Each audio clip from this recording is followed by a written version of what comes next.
প্রিয় দর্শক, আমরা শুরু করছি আমাদের সাপ্তাহিক আয়োজন যে কথা কেউ বলেনি এই অনুষ্ঠানে। আমরা আজ কথা বলবো জুলাই অভ্যুত্থান এবং নজরুলের চেতনা নিয়ে।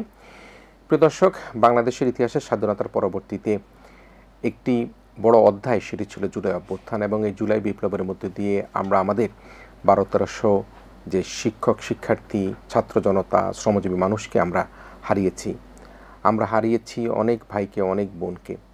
এবং সে বিষয় নিয়ে আমরা কথা বলবার জন্য আজকে আমাদের স্টুডিওতে অতিথি হিসেবে আমন্ত্রণ জানিয়েছি বরেণ্য আবৃত্তি শিল্পী, আবৃত্তি যোদ্ধা টিটু মুন্সিকে, যিনি আমাদের সাথে কথা বলবেন জুলাই অভ্যুত্থান এবং নজরুলের চেতনা নিয়ে। দর্শক, আপনারা জানেন যে নজরুল এমন একজন কবি ছিলেন, দ্রোহের কবি ছিলেন, বিদ্রোহী কবি ছিলেন। তার কবিতার, তার ছন্দে, তার গদ্যে, তার গানের প্রত্যেকটা জায়গার মধ্যেই কিন্তু একটা স্ফুলিঙ্গ ছিল। তার প্রত্যেকটি চরণে চরণে কিন্তু ছিল বিদ্রোহের ছোঁয়া। এবং আমরা এই জুলাই গণ অভ্যুত্থানের সময়, বিপ্লবের সময় আমরা দেখেছি যে কিভাবে নজরুলের সেই গানগুলো, নজরুলের সেই কবিতাগুলো আমাদের এই শিক্ষার্থীরা, আমাদের তরুণরা, আমাদের যারা এই আন্দোলনে অংশগ্রহণ করেছে, তারা কিভাবে সেই কথাগুলো তারা ব্যবহার করেছে যেগুলো নজরুল বহু বছর আগে আমাদের জন্য লিখে গিয়েছেন। আমি টিটু মুন্সি আপনাকে একটু জানতে চাই, আপনার কবিতা, ছন্দ, স্নিগ্ধতা, মুগ্ধতা সব কিছু কিন্তু দর্শকদের খুব প্রিয়তা অর্জন করেছে, দর্শকদের ভালোবাসা অর্জন করেছে। আপনি নজরুলকে খুব ভালোবাসেন, নজরুল চর্চা করেন, নজরুল নিয়ে কথা বলবার চেষ্টা করেন, কিন্তু জুলাই অভ্যুত্থানের সময় আমরা দেখেছি নজরুল একটা অপরিহার্য অংশ হয়ে গিয়েছিল আমাদের এই আন্দোলনের। আপনি এই জুলাই অভ্যুত্থানের সাথে নজরুলকে কিভাবে লিঙ্ক করবেন? নজরুলের যে কবিতা, গানকে কিভাবে আপনি সংযুক্ত করবেন? যেভাবে আমাদের তরুণরা বলেছিল, আমি যদি বলি, মোরা ঝঞ্ঝার মতো উদ্দাম, মোরা ঝর্ণার মতো চঞ্চল, কি আমাদের স্লোগানগুলো ছিল, বলবীর বল উন্নত মম শির, শির নেহারে আমারই নত শির, এই শিখর হিমাদ্রি। এরকম নানাভাবে তারা নজরুলকে সামনে রেখেই কিন্তু আন্দোলনগুলি করেছিল। আপনি কীভাবে দেখছেন নজরুলকে আমাদের এই জুলাই অভ্যুত্থানের, জুলাই বিপ্লবের সাথে? সেটাই, মানে এটা সবচেয়ে বড় জিনিস। এটা জুলাই অভ্যুত্থান তো এটা খুব বেশি প্রাসঙ্গিক। তো তারও আগে নজরুল কিন্তু সবসময় বলেছে যে বর্তমানের কবি আমি ভাই, ভবিষ্যতের নই নবী, কবি ও অকবি যাহা বল মোরে, মুখ বুঝে তাই শৈশবী। মানে উনি কিন্তু বর্তমানের কবি, মানে যেটা বলছেন যে 100 বছর আগে উনি বর্তমানের ছিলেন, 100 বছর পরে এসে আজও কিন্তু উনি বর্তমানের কবি।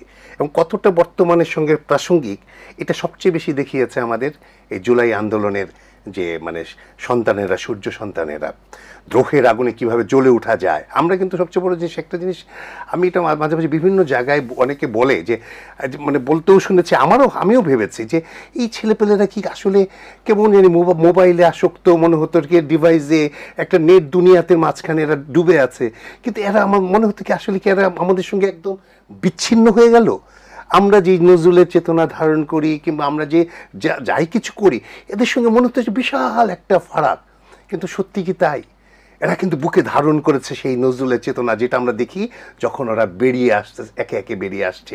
আপনি যেমন গ্রাফিতির কথা বলেন, দেয়ালে যখন লিখছে আপন মনে ছেলেপেলেরা, সে কি কারোর সঙ্গে কিন্তু এটা কেউ বলে দিচ্ছে না, কোনো কমান্ড আসছে না যে এটা লেখো, অমুক করো, আপন মনে লিখছে। কি লাইন লিখছে না, মোরা ঝঞ্ঝার মতো উদ্দাম, মোরা ঝর্ণার মতো চঞ্চল, কারার ওই লৌহ কপাট ভেঙে ফেল করলে লোপাট। লিখছে না ওরা, একে পরে লিখছে সাম্যের গান গায়, মানুষের চেয়ে বড় কিছু নাই, নয় কিছু মহিয়ান। এই যে লিখছে, যে ওরা ভিতর থেকে লিখছে, কেউ কারোর সঙ্গে কিন্তু ওভাবে সম্পর্কিত না। বেসিক্যালি জুলাই আন্দোলনে তো আসলে সঠিকভাবে ওরকম নেতৃত্ব ছিল না, সমবেত একটা নেতৃত্ব ছিল, তাই না? এটা একটা স্বতঃস্ফূর্ত একটা আন্দোলন ছিল ছাত্রদের, পরবর্তীতে ছাত্র জনতার ভিতরে এটা মানে হলো আর কি, কি বলা যায়, এটা ছড়িয়ে পড়লো ব্যাপারটা। তো সেই জিনিসটা এখানে দেখেন, সবচেয়ে বড় মজার জিনিসটা কি আমার কাছে মনে হচ্ছে, 16 তারিখ 15 তারিখ পর্যন্ত কিন্তু এটা একটা বৈষম্য বিরোধী এটা ছিল। এটা প্রথমে ছিল কোটা আন্দোলন, একটা কোটাটাও কিন্তু বলা যায় এটা কিন্তু বৈষম্য, কোটাটা কিন্তু একটা বৈষম্য ছিল। তো এই ছাত্ররা কত স্বতঃস্ফূর্তভাবে বৈষম্য কোটা আন্দোলনটাকে গেল কোথায়, বৈষম্য বিরোধী আন্দোলনে চলে গেল। তো সেইটা থেকে হঠাৎ করে যখন এই যে প্রথম আমরা যে মৃত্যুটা দেখি, মানে আবু সাঈদের মৃত্যু, সেই সময়টা ও তো মনে হয় জীবন্ত বিদ্রোহী কবিতা লিখে দিল ছেলেটাই। কিন্তু আমরা কিন্তু কিছু বলতে হয়নি, মৃত্যুর সঙ্গে সঙ্গে ও দাঁড়ালোও তো সে যে 100 বছর আগে কবি নজরুল, বাঙালি যখন একদম মানে এক অবস্থা খুব খারাপ, মানে তারা যুদ্ধ কাকে বলে এটা ভুলে গিয়েছিল মনে হয়, তখন নজরুল লিখলো সেই সময়টায় দাঁড়িয়ে যে জাগানোর জন্যে, মানুষ যাতে জাগতে পারে, বাংলার মানুষ যাতে জাগতে পারে, সমস্ত পৃথিবীর মানুষের জাগার জন্য একটা এই বিশ্বের মানে অনন্য সাধারণ এক কবিতা, মানে বিশ্বের অন্যতম শ্রেষ্ঠ এক কবিতা বলা যায়, বিদ্রোহী কবিতা। সেই বিদ্রোহী কবিতা কি? বলবীর বলো উন্নতম শির, শির নেহারি আমারি নত শির ওই শিখর হিমাদ্রির। বলবীর বলো মহাবিশ্বের মহাকাশ ভারী, চন্দ্র সূর্য গ্রহ তারা ছাড়ি, ভুলোক দুলোক গোলোক ভেদিয়া খোদার আসন আরশ ছেদিয়া উঠিয়াছি চির বিস্ময় আমি বিশ্ববিধাত্রীর। বমললাটে রুদ্র ভগবান জলে রাজ রাজ টিকা দীপ্ত জয়শ্রীর। বলবীর আমি চির উন্নত শির। আপনি দেখেছেন আবু সাইদ যখন দাঁড়ালো, মনে হলো না সে বিদ্রোহী কবিতাটা পুরা সমস্ত তার আপাদ মস্তক ভিতরে ধ্বনিত হচ্ছে সে বিদ্রোহী কবিতাটা। আর বলতে হয় না তো, সে দাঁড়িয়ে গেল বুক চিতিয়ে, মনে হলো 100 বছর আগে নজরুলের কথা শুনছে, এবং তার গুলি লাগছে, সে টলছে না ওখান থেকে, কি গুলি আসছে মানে সে তাকাচ্ছে না, শেষে সে টলে পড়ে গেল না। সঙ্গে সঙ্গে সমস্ত ছাত্র জনতা, ছাত্ররা কি না দিয়ে দিল সে বিদ্রোহী কবিতা বলবীর বল উন্নতম শির। কথার সঙ্গে সঙ্গে আমাদের ভেসে ওঠে কাশ আবু সাইদের ছবি। তো এই নজরুল কতটা প্রাসঙ্গিক! 100 বছর আগে বাঙালিকে লিখেছিলেন জাগানোর কথা, আজও বাংলার মানুষ তরুণেরা সেই তখনই ভেঙে উঠলো না, তারা রইল কপাট ভেঙে করলে লোপাট, রক্ত জমা শিকল পূজার পাষাণ বেদী। ওরা ছুটলো চল চল চল, ঊর্ধ্ব গগনে বাজেমা দল, নিম্নে উতলা ধরণী তল, অরুণ প্রাতের তরুণ দল, চল রে চল রে চল। উঠে গেল, জেগে গেল বাঙালি, ছাত্র জনতা একদম মেতে উঠলো, রাস্তা রক্তে রঞ্জিত করে দিল বাংলার ইতিহাস।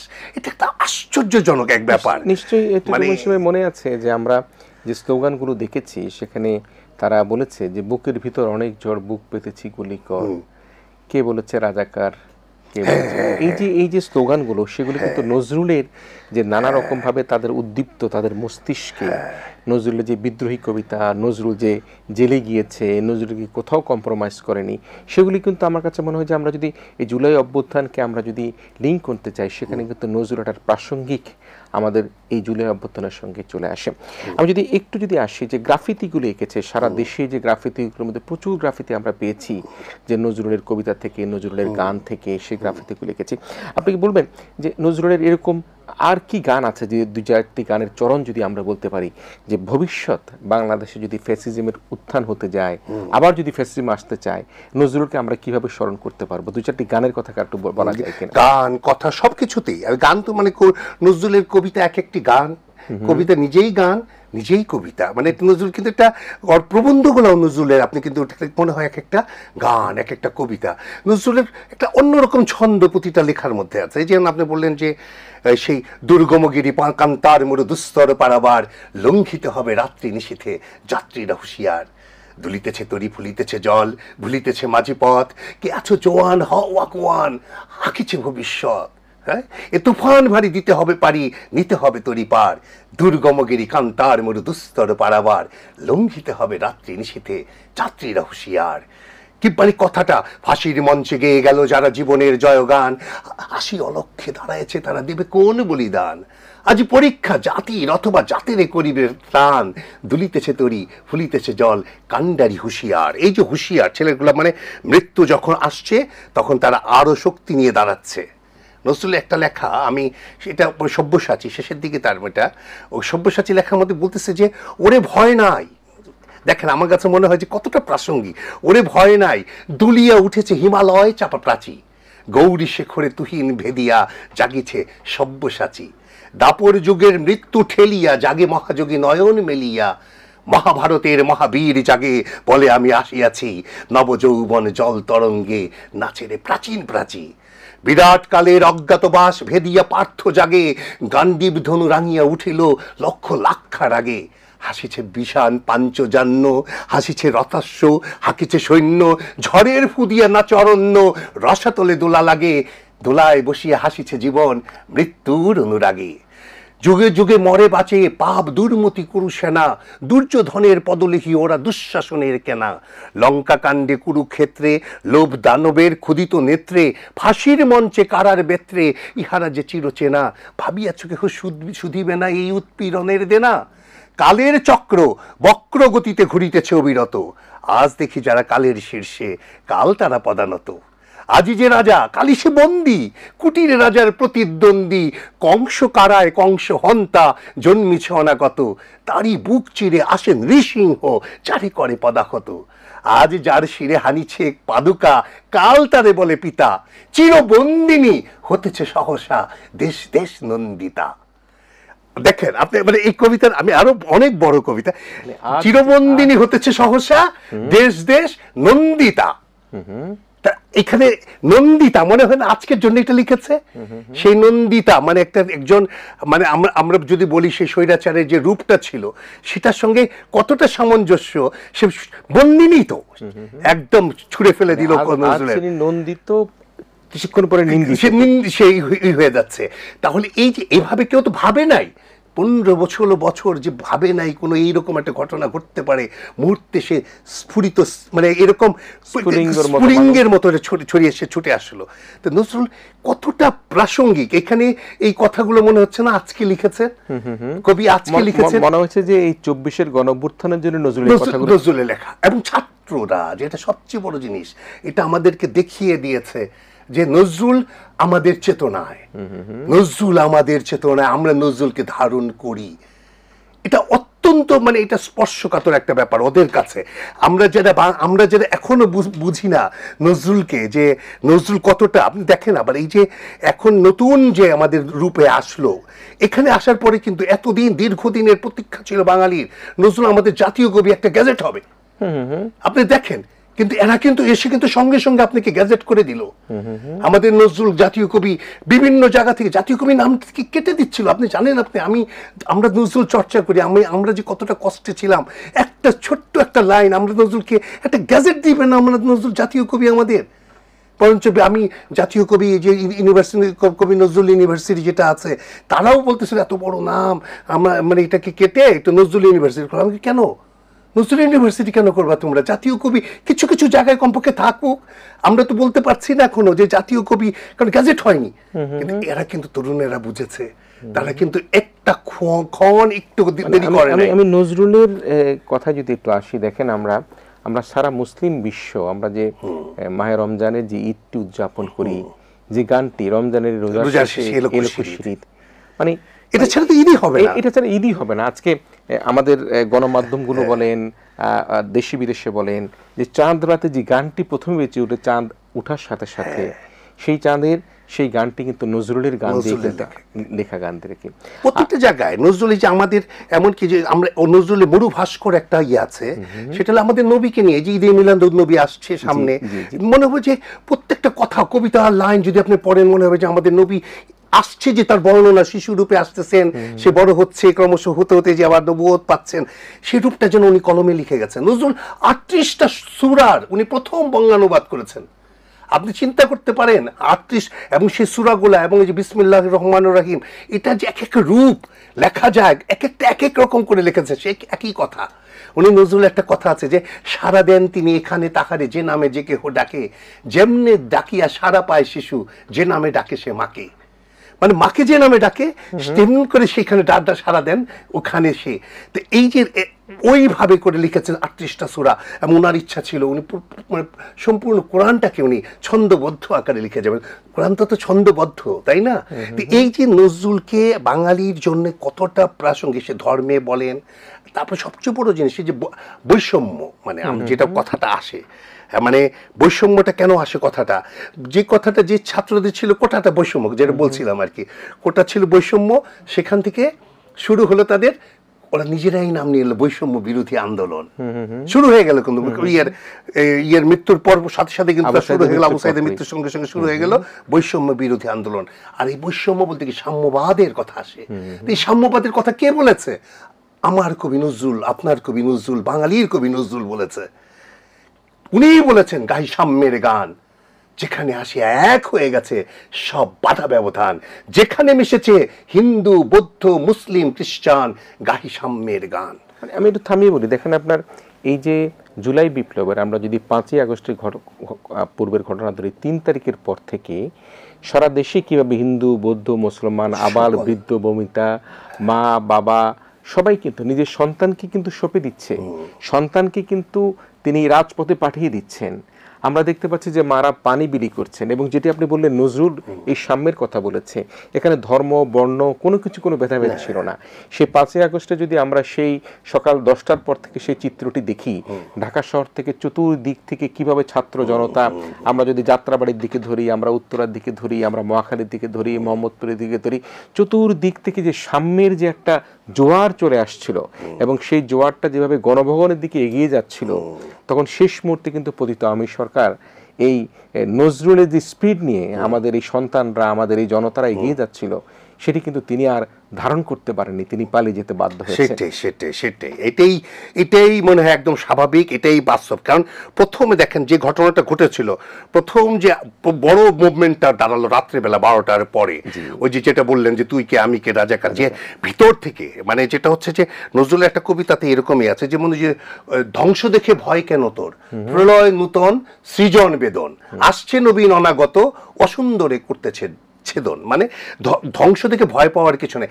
এই যে একটা মানে প্রথমেই যখন এটাকে বললো কি তুই কে আমি কে রাজাকার, এটা কিন্তু ভিতরের যে তুমি আমাকে কি করে বলবা, আর চেয়ে বেশি কি আর বলতে পারবা তুমি আমাকে, তুমি তো রাজাকারই বলতেছো আমার, আমি রাজাকার। এরপরে মানে এই জিনিসটা সে নিজের দিকে নিয়ে কিন্তু সে বলতেছে যে আমি, সে কারা করলো এটা, প্রথম যে ব্যাটালিয়নটা বেরোলো সেটা হচ্ছে নারীদের, মায়েদের, যে কথা কিন্তু নজরুল বলেন যে নারী কবিতায় তার বলেছেন যে মানে কি কবিতা না, গায়ক সাম্যের গান গাই, আমার চোখে পুরুষের রমণী কোনো ভেদাভেদ নাই, বিশ্বে যা কিছু মহান সৃষ্টি চির কল্যাণকর, অর্ধেক তার করিয়াছে নারী, অর্ধেক তার নর।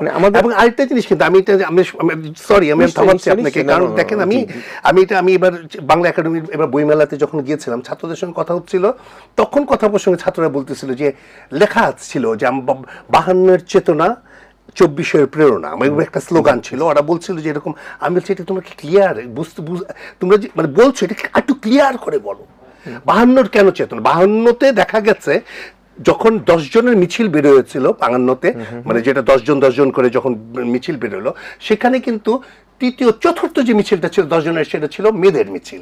তৃতীয় পর্যন্ত যখন গ্রেফতার হলো তখন কিন্তু কোনো সমস্যা হয় নাই, যখন মেয়েদের মিছিলটা গ্রেফতার হয়ে গেল তারপরে কিন্তু শুরু হয়ে গেল 52 মুভমেন্টের পুরা ম্যাসাকার, যে ঘটনার আমরা জানি। তো 24ও দেখা গেল রাতের বেলা যখন নারীরা যখন বের হয়ে একদম রাত 12 চিন্তা করা যায় আপনি ঢাকা বিশ্ববিদ্যালয়ের টিএসসি তে, মানে রাত্রিবেলা কিভাবে মেয়েরা মায়েরা বের হয়ে আসলো আমাদের, এবং তাদের উপর যখন আবার হামলা হলো, তার পরিণতি যে কত ভয়াবহ হতে পারে এটা আমার লোম দাঁড়িয়ে যাচ্ছে। বিশ্বাস করেন আমি সেই জিনিসটা বোঝাতে পারবো না, আমি তখনই বুঝেছি শেষ, ও আর কখনো টিকতে পারবে না।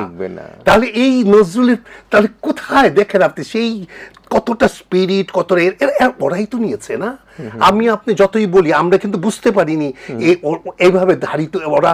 এই যে সাম্যবাদীর কথা, বৈষম্য বিরোধী ছাত্র আন্দোলন কথাটা হচ্ছে যে আমি বললাম ওই সাম্যবাদীর কথাটাকে নিয়ে আসছে, যে সাম্যবাদ আমার মনে হয় অনেকে, আমি কিছু মাফ করবেন, ক্ষমা করুক সবাই, কিন্তু আমি যারা বামপন্থী রাজনীতি করেন তাদের কিন্তু অনেকের ভিতর ধারণা আছে এগুলা নিয়ে রাজনীতি, আমি তাদের সঙ্গে কিছু বলতে চাই না, কিন্তু তাদের মধ্যে কি যেমন হচ্ছে অনেকে মনে করেন ধর্ম কি সেখানে নাই। নজরুল বলছে না, আমার সাম্যবাদে সব ধর্ম থাকবে। অনেকে কিন্তু আমাদের যেটা বিষ থাকে, অনেকে জানে এটা কিন্তু, যে যারা মার্ক্সবাদ অথবা লেনিনবাদের সঙ্গে যারা আছেন তাদের ধর্ম থাকবে না, এরকম একটা কিন্তু কনসেপ্ট এরা দাঁড়া করিয়েছে। আমি জানি না এটা কতটুকু ওরা, যদি এটা ভুল এটা ধারণা আমার যে সাম্যবাদ, আমি সেটা নজরুলের যে সাম্যবাদ, সেখানে কিন্তু উনি বলছেন যে সেখানে কোনো ধর্ম হটানো যাবে না, সব ধর্ম থাকবে, ধর্ম থেকে রেখেই আমরা পাশাপাশি অবস্থান করব, সেখানে আমরা সাম্যবাদের কি করবো। আপনি যেটা ইসলামের কথা বললেন, আমাদের ইসলামের কিন্তু সেই সাম্যবাদী কিন্তু ছিল ইসলামের, সেই আমার মানে নবী কিন্তু একটা সাম্যের সূচনা করেছিলেন, সেখানে প্রথম নারীদের মুক্তি উনি কিন্তু দিয়েছেন, তাই না? আমরা এইগুলো দেখেছি।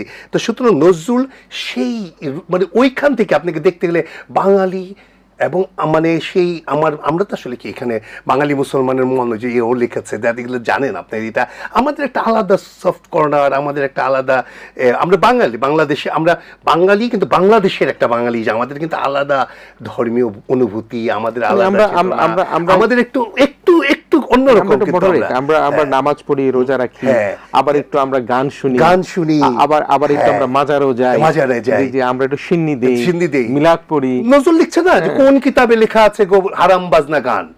আপনি চিন্তা করতে পারেন, মানে বলছে যখন গান সুর যদি হারাম হইতো বেলালি কি আজান দিত। আপনি চিন্তা করা যায় নজরুলের গান, কত সুন্দর সুন্দর গান নেই ইসলামের গানগুলা। এই সুন্দর ফুল সুন্দর ফল, মিঠা নদীর পানি, খোদা তোমার মেহেরবানি।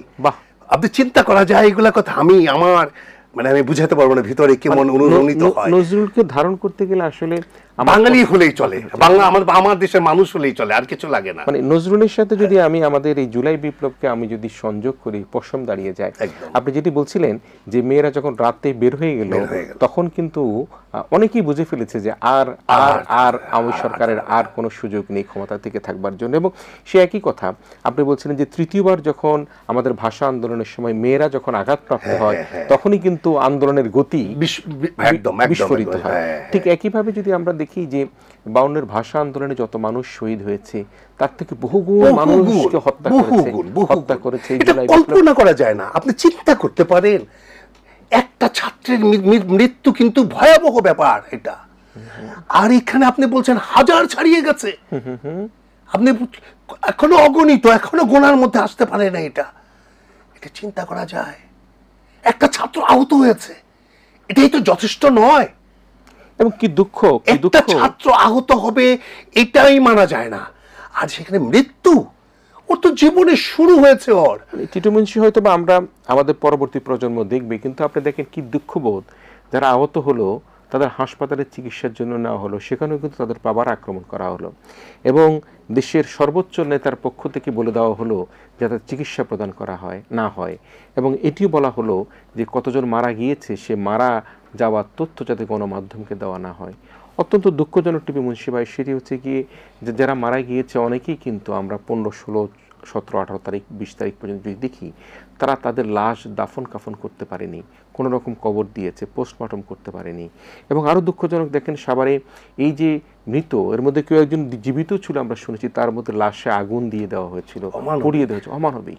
তো সে কারণে এই যে আমরা যদি দ্রোহের জুলাইকে বলি, জুলাই বিপ্লবকে বলি, জুলাই অভ্যুত্থান বলি, যেটাই আমরা বলি না কেন, শেখ হাসিনা আওয়ামী সরকারের পতন ঘটেছে, এটি হচ্ছে চির সত্য কথা।